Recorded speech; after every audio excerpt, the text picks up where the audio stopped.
ఎన్నో సంవత్సరాలు చూశాను. కానీ కార్యకర్తలపైన దాడులు, హింసా రాజకీయాలు, అక్రమ కేసులు, వేధింపులు, కడాన సోషల్ యాక్టివిస్టులు కూడా ఇష్టానుసారంగా కేసులు పెట్టి హెరాస్ చేస్తే నిద్రపోకుండా వాళ్ళు కాపాడుకున్నాం. ఇంకొక పక్కన అన్ని పార్టీలకు 3 పార్టీలకు అనుభవం ఉంది.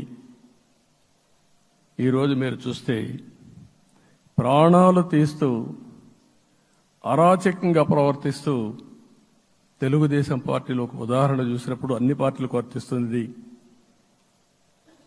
ఏదైతే మన పార్టీకి వ్యతిరేకంగా నేను ఆ పేర్లు చెప్పకూడదు కాబట్టి చెప్పలేదు. కానీ స్లోగన్ ఏమంటే కడాన మెడ మీద కత్తున్న జై తెలుగుదేశం అంటూ ప్రాణాలు వదిలిపెట్టే పరిస్థితికి వచ్చారు.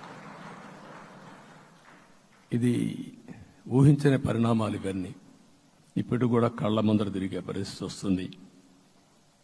అందుకే ఈరోజు మనందరం కూడా ఇవన్నీ గుర్తుపెట్టుకొని, నాకు జరిగిన అవమానాలు చూశారు.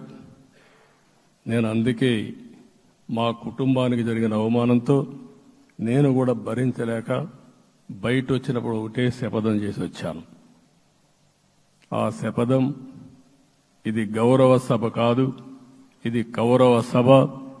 ప్రజాక్షేత్రంలో గెలిచి మళ్లీ ఈ సభను గౌరవ సభగా చేసి అడుగు పెడతానని చెప్పి శపథం చేసి బయట వచ్చాను.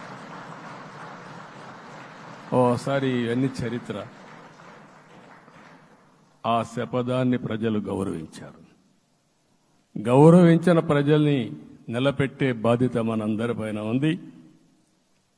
సభను కూడా ఎన్నోసార్లు పవన్ కళ్యాణ్ గారు చెప్పారు, భవిష్యత్తులో ఆంధ్రప్రదేశ్ శాసనసభని ఒక గౌరవ సభగా చేసి ప్రజా సమస్యల్ని చర్చిస్తామని చాలా స్పష్టంగా చెప్పారు. అలాంటి బ్రహ్మాండమైన వాతావరణం క్రియేట్ అవుతుంది. దానికి ఒక శాసనసభాపక్ష నాయకుడిగా నేను హామీ ఇస్తున్నా. మళ్లీ ఈ సభను గౌరవ సభగా, ఈరోజు మన పరిపాలన ప్రజా పరిపాలన, ప్రజా ప్రభుత్వంగా మనం ముందుకు పోవాల్సిన అవసరం ఉంది. ముందుకు పోతామని చెప్పి కూడా నేను మీకు తెలియజేస్తున్నా.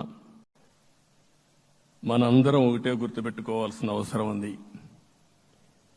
ఏ అహంకారంతో విర్రవీగిపోయారో ఆ అహంకారం కూలిపోయింది.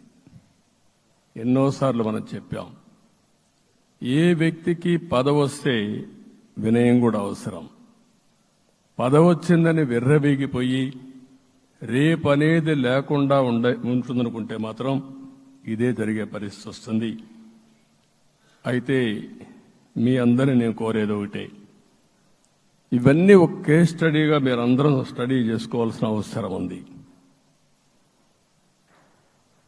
ప్రజలు బూతులు మాట్లాడే నేతల్ని, అరాచక శక్తుల్ని, అవినీతి పరుల్ని చూశారు. పాలకులంటే ఎలా ఉండాలో చూశారు. ఈ 5 సంవత్సరాల్లో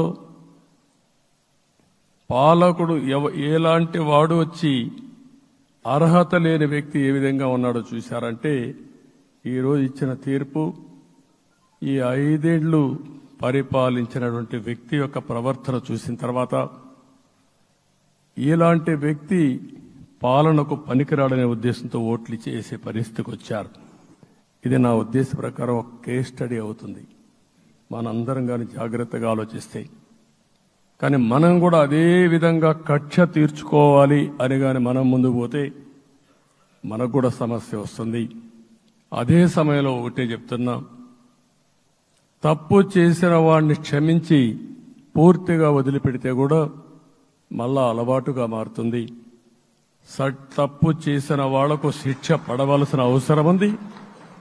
చట్టపరంగా శిక్షించాల్సిన అవసరం ఉంది. అదే సమయంలో విధ్వంస రాజకీయాలు, కక్షా రాజకీయాలు కాకుండా ఇవన్నిటిని ప్రక్షాళన చేయాల్సిన అవసరం ఉందని చెప్పి కూడా నేను మీకు తెలియజేస్తున్నా.